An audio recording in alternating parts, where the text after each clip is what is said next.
mesmo em dias difíceis em Israel, Jesus reforça a sua compreensão ou a sua vocação de que o seu ministério era universalizar as boas novas. O seu ministério era socializar a outros povos e cidades a libertação e a justiça do amor de Deus. E desafiava, em sua própria casa, profeta nenhum tinha honra.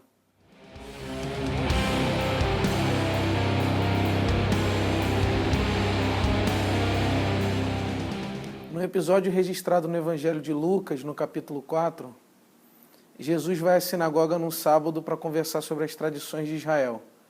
Isso já era um hábito dele. E aí ele levanta, abre o livro e lê aquele texto lindo do profeta Isaías sobre o tempo da graça, aquele texto que fala sobre o ano aceitável do Senhor, a parte que diz: o Espírito do Senhor está sobre mim e me ungiu para proclamar as boas novas aos pobres, lembra? Depois disso, muito ousado, diz sem medo que naquele dia, nele, na vocação libertadora dele, aquela profecia estava cumprida.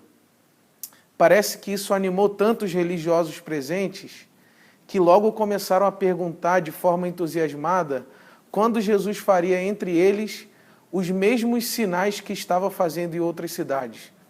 E a questão de fundo dessa pergunta é simples.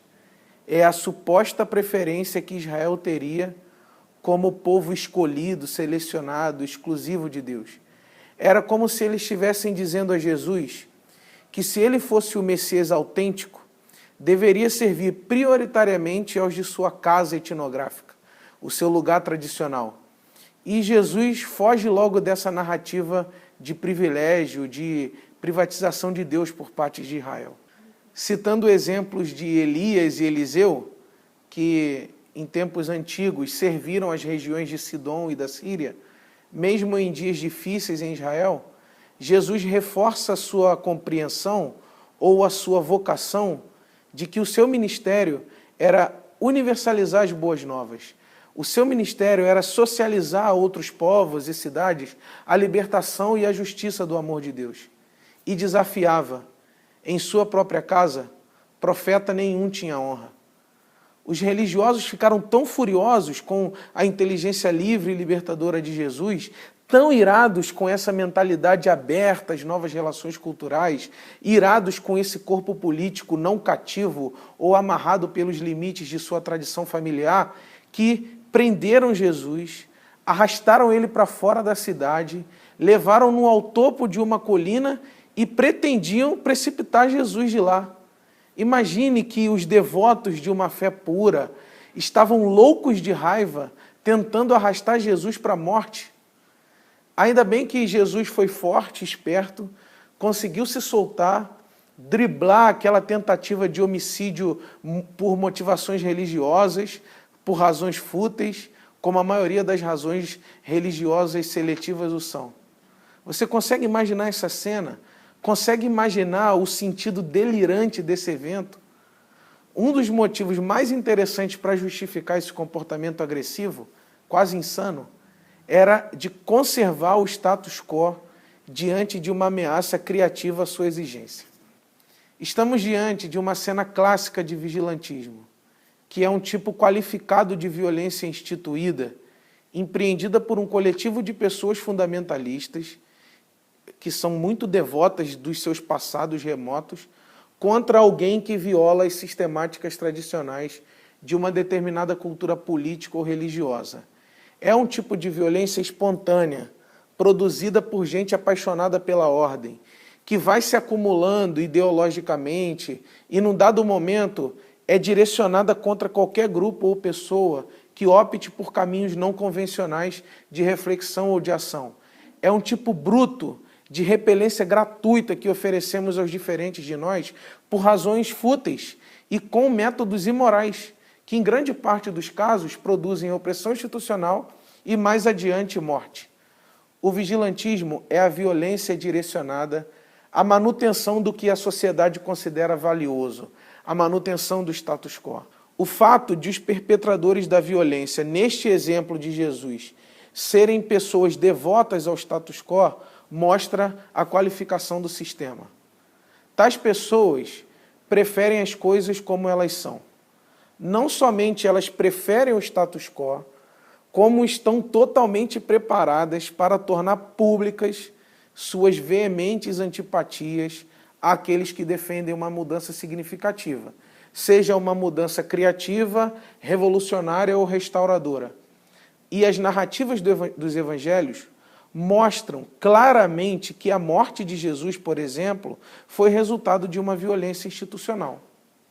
E aí eu cito para vocês Filo de Alexandria, por exemplo, que diz assim: mas se quaisquer membros da nação traem a honra dela, eles deveriam sofrer as mais extremas penalidades.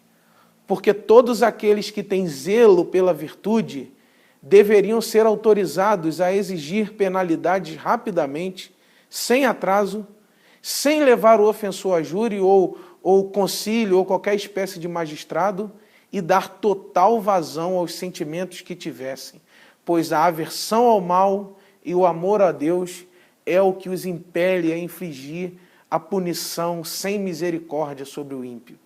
Eles deveriam pensar que, sem temor ou obstáculo, podem advogar respeito a Deus com total segurança.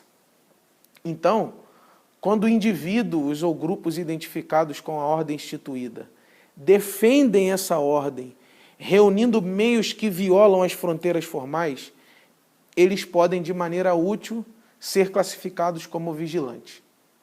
Consiste em atos ou ameaça de coerção na violação dos limites formais de uma ordem sociopolítica, com os quais, entretanto, os violadores pretendem defender essa ordem de alguma forma de subversão.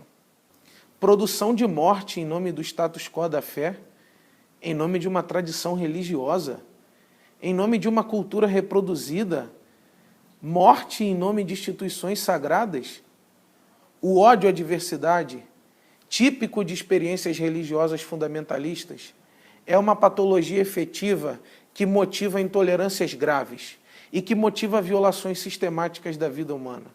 O Evangelho, por sua vez, é o anúncio e o exemplo histórico da generosa inclusão de todos e todas na mesma casa de amor pela vida reconciliatória de Jesus de Nazaré.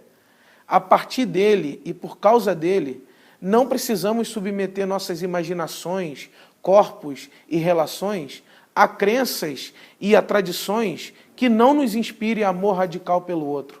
A experiência cristã de Deus em Jesus de Nazaré celebra a vida livre, a criatividade, a superação das dominações, as segregações raciais, econômicas e sociais, supera a negação da violência institucional, a alteridade radical e a inclusão terna e gentil de todos e todas, diferentes como são, na mesma família humana, dentro da mesma casa comum.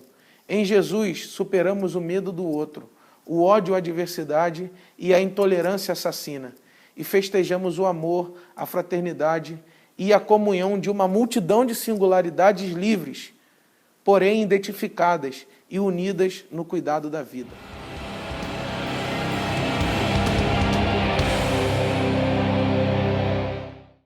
Oi, gente, tudo bem? Eu dei uma férias para vocês e não botei finalzinho no outro vídeo para vir aqui agora para convidar vocês a curtirem aí os nossos canais, aqui no YouTube também, lá no Facebook, a compartilhar os nossos vídeos, mas principalmente a se inscrever ali embaixo. Beleza? Gratidão à produção, Fabi, Thiago, beijo.